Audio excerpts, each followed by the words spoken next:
My name is Maurice Wince, and I grew up on 2nd and Wright from a family of 13. I graduated from Riverside University High School, graduated from Oshkosh, Wisconsin with the Human Service and Education. My wife and I are current members of Park Lawn Assembly of God for 10 plus years.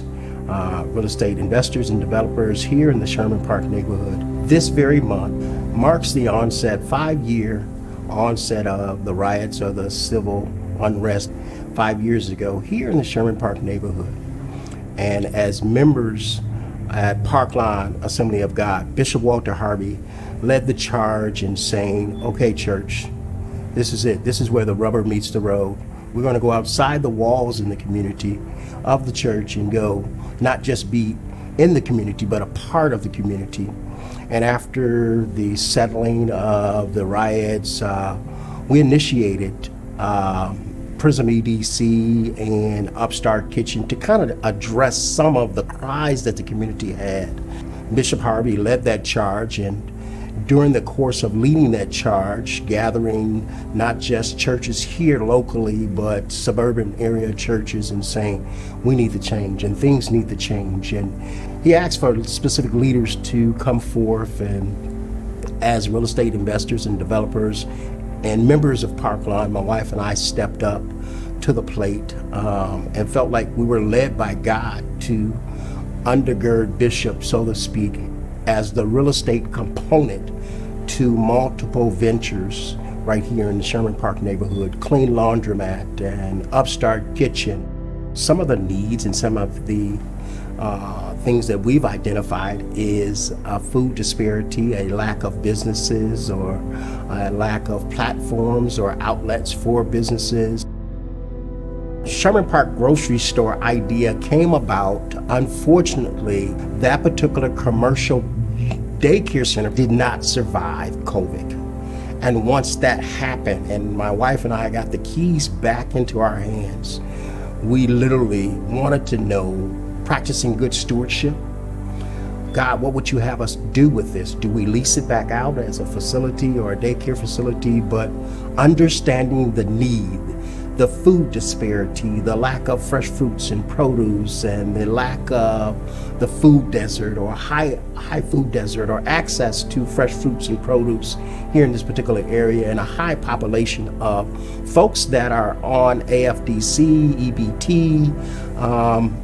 The closest convenient they have is the 2 gas stations that sit both on this corner. So our closest grocery stores would be 2 miles north or half a mile south, and there is no actual adequate high quality food grocery store to address those needs. Some of our children wake up in the morning and they don't have access to breakfast foods or fruits and vegetables and produce and dairy and milk and cheese. This particular venture will help us address the food disparities that we currently have with not just single women and children, but single men and single women living below the poverty line here in this particular area, in our community, right outside Park Lawn stores. Coming out of COVID, we need a win so that we can come across the finish line and meeting some needs with the contractors and the plumbing and the build out and the equipment and the stocking our shelves. So what does that mean, Mo? Well, let's take it a little further. The need of our folks here in Sherman Park area, food, clothing, and shelter, those are needs that are urgent right here in this neighborhood, with the lack of nutrition or access to healthy nutrition from prenatal care all the way up to pre-diabetes and healthy eating and high blood pressure and cholesterol, and those things will be enveloped right here on Sherman Park, Fond du Lac area and Park Lawn Village. I think this particular opportunity allows us to gain momentum from just hearing word of mouth. Possibly the city of Milwaukee or federal government and or hospitals and corporations and suburban churches and just Christians sitting at home on their couch saying, you know what, I want to be a part of that.